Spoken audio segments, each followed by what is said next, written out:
हामी चाहिँ निङ्रो टिप्न आएको जङ्गलमा निस्मा। अब यो नि यत्रो बनाएर रहेछ। बाटो यस्तो छ गाइस।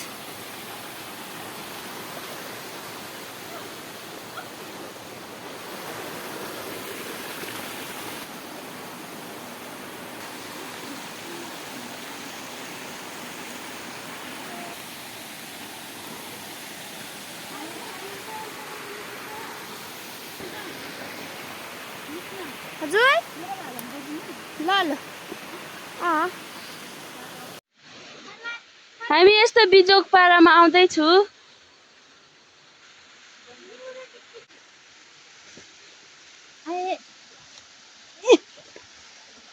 हेलो ठिक छ। खोलामा आइपुग्यो।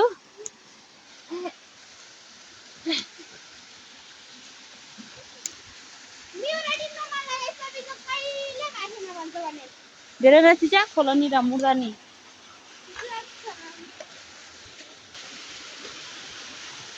हामी चाहिँ आइपुग्यो यो तरेर खोला तरेर। यहाँ चाहिँ निङ्रो टिप्दै छ। निङ्रो बाटो यहाँ निङ्रो टिप्दै।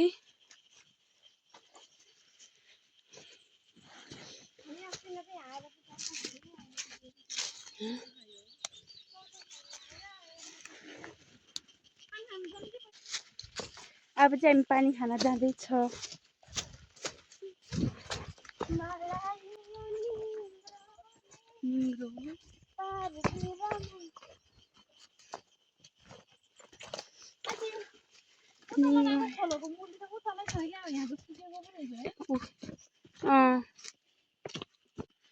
बाटो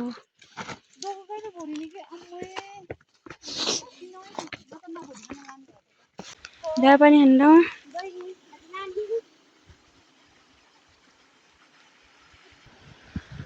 अब हामी जाँदैछौँ निङ्रो टिप्न।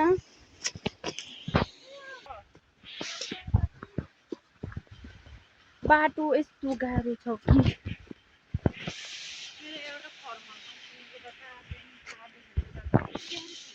यहाँ चाहिँ दिदीहरू निङ्रो लिएर आउँदैछ। यहाँ छ दिदी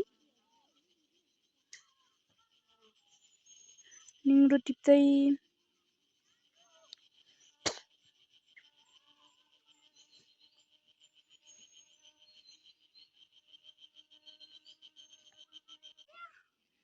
निङ्रो टिप्दै आउँदै रातो हुँदै निङ्रो बोरीमा। यहाँ निङ्रो बोक्न नसकेर तान्दै आउँदैछ।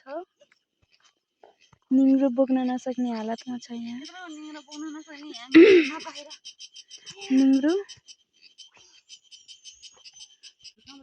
वनको हालत चाहिँ यहाँ निङ्रो बोकेर घर जान लागेको। त्यो दुईटा चाहिँ खाली छ। यो चाहिँ रितै हो। यहाँ बोक्नुभयो। म चाहिँ बोकिसक्यो। मेरो ठुलो घाँसको मुठा यहाँ चढाउनु पर्यो नि त। घाँस चाहिँ यहाँ एकदम ठुलो छ रहेको छ। हामी चाहिँ दिदी निङ्रो टिपेर आइभ्यायो। नानीको भारी बच्चा जस्तो देखिया। मेरो भारी चाहिँ सानो छ। जाँदैछु रोड बाटो घर जाँदैछु।